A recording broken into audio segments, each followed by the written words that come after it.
बाल रामायण पुस्तक के अंतर्गत हम पढ़ेंगे पाठ एक, अवधपुरी में राम।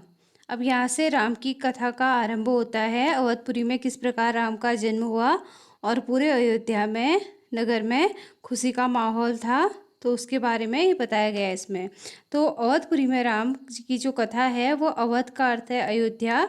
यह एक पुरानी नदी थी। जो अवध है अयोध्या नगर वह सरयू नदी के किनारे बसा है। यह एक बहुत ही सुंदर नगर है।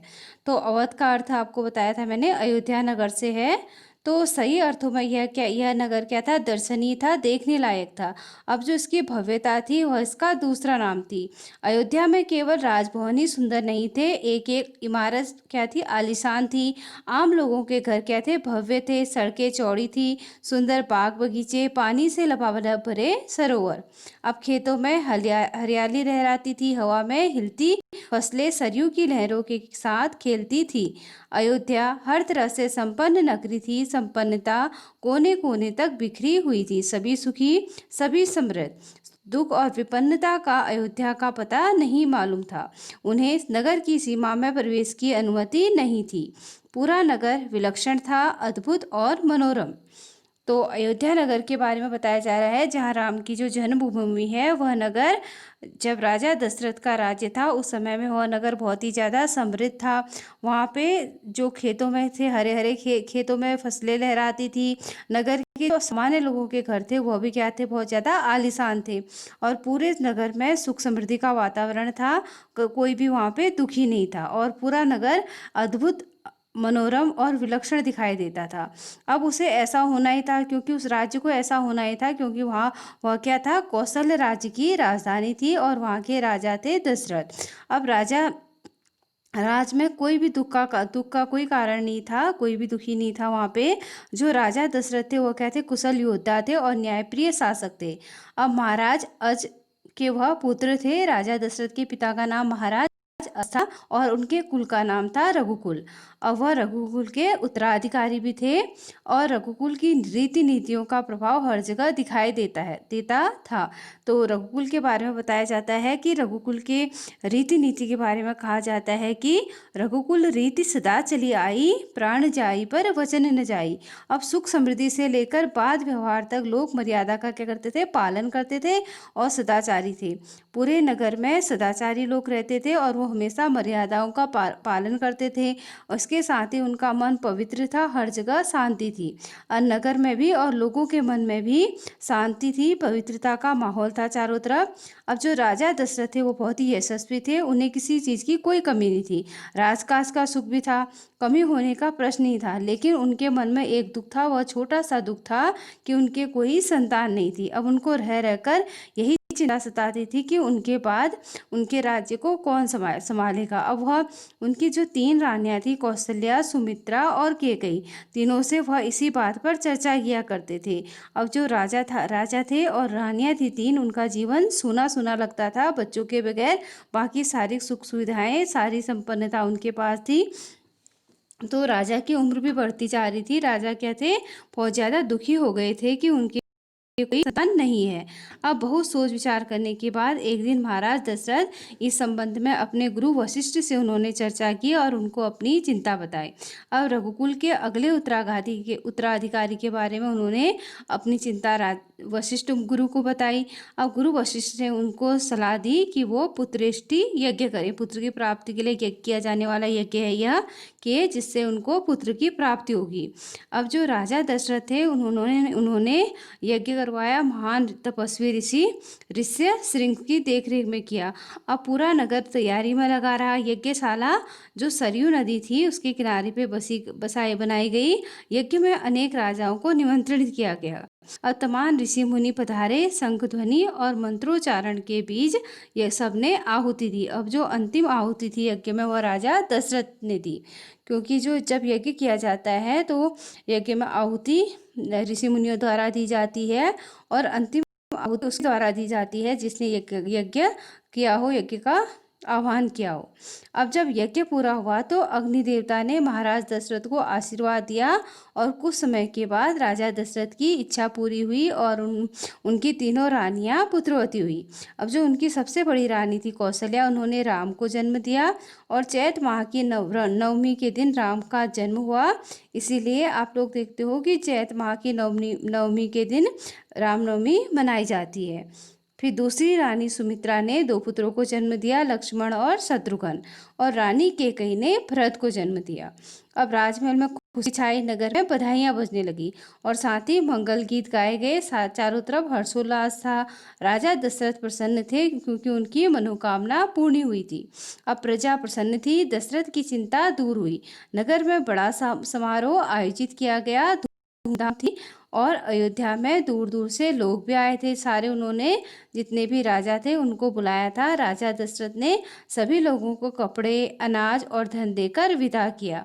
अब चारों राजकुमार धीरे धीरे बड़े होने लगे और वे बहुत ही ज़्यादा सुंदर से सुदर्शन थे। साथ खेलने निकलते और लोग उनको, वो इतने सुंदर थे कि लोग उनको देखते ही रह जाते।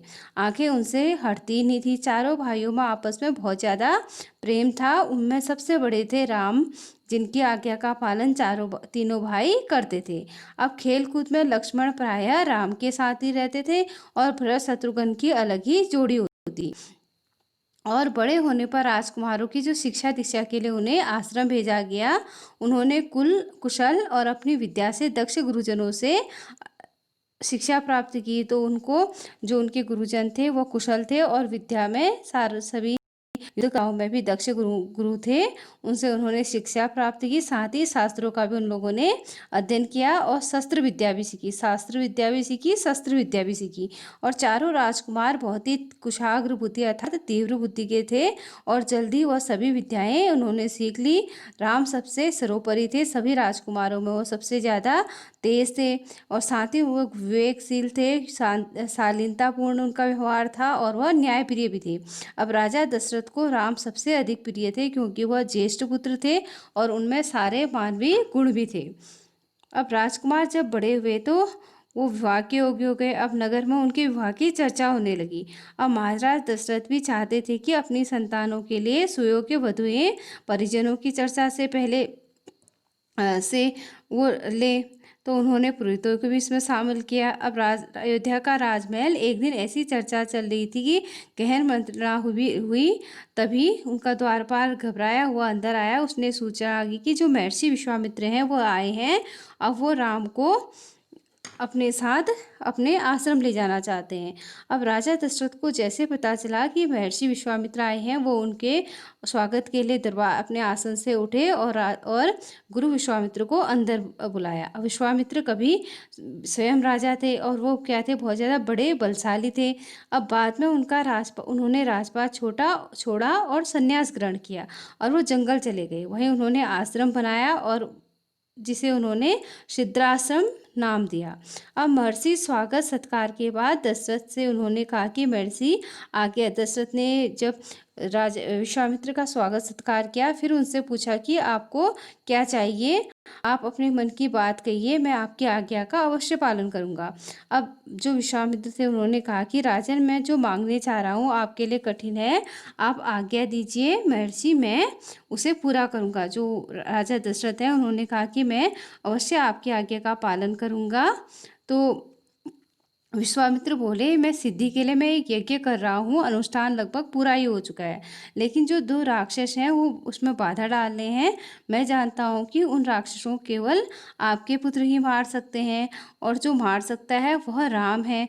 तो राम आपके ज्येष्ठ पुत्र हैं, उनको मेरे को दे दो। अब राजा दशरथ थे, उन पर जैसे बिजली गिर पड़ी क्योंकि वह राम को बहुत ही अधिक प्रिय करते थे और राम भी अपने पिता से बहुत ज़्यादा प्रेम करते थे। अब दशरथ चिंता में पड़ गए और विश्वामित्र दशरथ की दुविधा समझ रहे थे। उन्होंने कहा, राम को केवल मैं आपसे कुछ दिनों के लिए मांग रहा हूँ, यज्ञ संपन्न होने के बाद मैं राम को आपको लौटा दूंगा। लेकिन जो महाराज दशरथ थे वो दुखी हो गए क्योंकि वह पुत्र वियोग की उनको आशा आशंका छाने लगी। अब दरबार में भी सारे लोग बिल्कुल शांत थे। पूरे दरबार में एक सन्नाटे का माहौल छा गया। अब दशरथ की दशा देखकर मंत्री भी चिंतित हो गए और सभी लोग क्या थे, बिल्कुल शांत थे। अब महर्षि जो वशिष्ठ थे, उनके गुरु, उन्होंने दशरथ को बेहोश होते हुए देखा तो उन्होंने कहा कि आप डरिए मत, आप क्या करिए, राम को गुरु विश्वामित्र के साथ भेज दीजिए। लेकिन जो दशरथ थे वो विश्वामित्र के साथ राम को भेजने के लिए तैयार नहीं हो रहे थे और जो महर्षि विश्वामित्र थे उनका क्रोध बढ़ता जा रहा था। अब पूरे दरबार क्या हो रहा था, संकित हो रहा था कि कोई अनिष्ट होने वाला है।